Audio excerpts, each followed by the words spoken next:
Hey everyone. Ooh, loud. I'm Nirmal. I'm one of the co-founders at Chakra Labs, and we're building the open data protocol for AI and more. We'll start this presentation off with a little motivation of our business. So this is taken from Anthropic's press report last year. Models are only as good as the context provided to them. And if you're an AI developer over the last 20 years, this is a pretty obvious statement: garbage in equals garbage out. And when we think about context, what we really mean, just unbundling that word for a second, is context is data and tooling to interact with data. And so to build productive agents across all three landscapes of sort of building agents here, you need access to high quality differentiated data to ultimately sort of cross the chasm and have great real-time outputs for users. And so if we think about data in the case of inference time, what's really important is the recency of that data. If we think about the post-training process, what's really important is high quality of data. And if we think about the pre-training process, you need massive size for this to ultimately be meaningful for building great agents. And if we take a step back a second, and looks like I got a blue square on one of my slides, but if we take a step back and we think about the state of the proprietary context market right now, context here being data, you'll observe the following trend, which is every major LLM provider out there, they're trapping data into these silos that only they have access to. And so if we think about Grok, that's the Twitter asset. If we think about OpenAI, it's Reddit, it's Financial Times, it's the AP. If you think about Gemini, that's that blue square there. That's YouTube transcripts, it's Stack Overflow, it's the public web. And so what ultimately ends up happening for consumers is you have this mental model in your head of like where to go for which context that you ultimately want to interact with. And so let's say you're doing a research report on a crypto asset. You're like, okay, I'm going to use Grok for this one. Grok has access to Twitter. If you're thinking about building financial reporting, you'll go to Perplexity because it has access to all of those financial assets. And if you're thinking about, okay, I need to do some social sentiment stuff, you'll go to ChatGPT. And it ultimately ends up with this kind of strange consumer experience where you're juggling 5 different assistants without actually having one unified access point for all of this data. And we think there's a humorous irony to this chart, and the humorous irony is you as the consumer are the ones that are generating the vast majority of these data assets. There's this really interesting law in the US, it's called Section 230, and what Section 230 does is if I'm Reddit, I am protected from the content that's being posted on my platform. I am just the town square, people can post whatever they want, I'm trying to moderate this thing, but ultimately it's not my fault if someone posts something on Reddit, if I'm Reddit, that's problematic to overall discourse. But sort of the humorous irony is on the other side of this, super valuable data asset, and as much as possible, these data providers try to entrap that data, they try to silo it, and they ultimately make it very difficult for AI developers to ultimately have access to these differentiated assets. And so a little bit about our business. We're Chakra. We bridge AI developers with ethically sourced proprietary data assets that we source directly from incentivized consumers and enterprises. And so on the left-hand side of our business, it's the supply side, data contributors, consumers, and enterprises. In the middle, we provide this transformation and incentive layer for that data. And then on the right-hand side, the demand side, we work with the top LLM labs, AI developers to provide them with access to these differentiated data assets. And if we're successful, like what does this look like? If we're able to get all of the world's most important information in one place, we think we're motivated a lot by this idea of an LLM with no refusals, where you as the consumer can go to any of these applications, access any of this world's data, and we think that outcome is much closer to ASI than where we are today. And so let's say I'm an operator at a big business and I want to find 10 crypto native engineers in New York who are passionate about AI and data incentivization with 3 to 5 years of experience.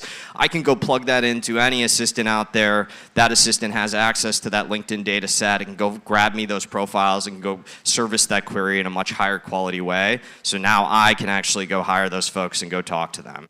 We think this is a really meaningful outcome if we're successful, and we're really excited about the future this enables. And to accomplish this task, we kind of need 3 things. We need a steady supply of valuable data. And we've codified what value means across the post-training, pre-training, and inference process already. We need valuable data. We need a transformation layer to actually interact with that data, to transform it, to use SQL against it. And then we need incentives for consumers and enterprises to actually contribute this data on an ongoing basis, keep it in high quality, keep it up to date, keep it recent. In terms of what we've done so far, we kind of built exactly this, which is the first thing we did was build this next-gen data warehouse we'll talk about in just a second. It has best-in-class cost, performance, and ergonomics. We built the open data marketplace. This is a place to actually buy, sell, exchange data assets. And then we're building these subnets, these little consumer activations that we'll talk about in a second, to actually provide our marketplace and our warehouse with these differentiated assets. So in terms of our data warehouse, that was the first thing we built. We went live within a month of our incorporation here. It's the data transformation layer. If you've heard Snowflake as a business before, it's 80% of Snowflake at 20% of the cost. It uses bare metal services for compute and storage like Akash, like Akave, and like Impossible Cloud. We've been really excited about the growth trajectory of this business, but this business is only as interesting as the differentiated data assets that we have on product. And so that's where we go next. We're building out our subnet ecosystem. We want every data asset to be on platform here. What is a subnet? Codifying that. That's a little data collection business that's built on top of our core protocol. You can spin it up in 5 minutes or less if you already have a differentiated data asset. And you as the subnet owner, you provide us with valuable data and you receive incentives based on the value of that data, based on the usage and revenues that you're actually driving to our overall product landscape. Now, how's this gone so far? Well, we launched our first subnet last month. It's called Scout, and it primarily focuses on textual data. These are corpuses that are, we talked about in the previous slide, and what's been cool about Scout is the basic framework is consumers download our product, they share with us browsing data that they have rich controls over. So we have access policies, we have privacy controls, there's a whitelist, et cetera. And ultimately, we're able to build differentiated data assets in textual domains using this data that we collected. And so Scout went live last month.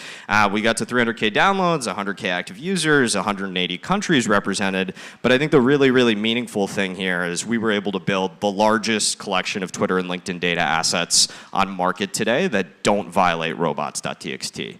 Obviously, it's really, really important to us that we're compliant with regulations and laws, and so it's been really cool to build this asset in a compliant way where it's 25 times the nearest competitor in the Web 2 world's total data size, and we have now 300 plus data consumers on the demand side using this data every day. Thank you. Now this slide looks a little goofy. Unfortunately, I think there's a PowerPoint conversion thing, but we're launching our next subnet next month. This is called Pango, and this is one where we're moving from the inference landscape now to post-training and pre-training. We've been working with some top LLM labs, and what they're really, really focused on is getting models that are much better at using computers. So building slide decks, building sheets, building Figma task sports. This is where like sort of the enterprise AI motion is going. And the problem that they're really struggling with is it's really hard to procure this data in a Web 2, Web 3 world. Doesn't matter. Like no one has this data asset, and the largest corpus of computer use data, according to Hugging Face, is like 10 hours long. And so Pango is kind of our next subnet business. It's our next little data collection business built on top of our core protocol. We're paying consumers here in USDC to go record their computer use.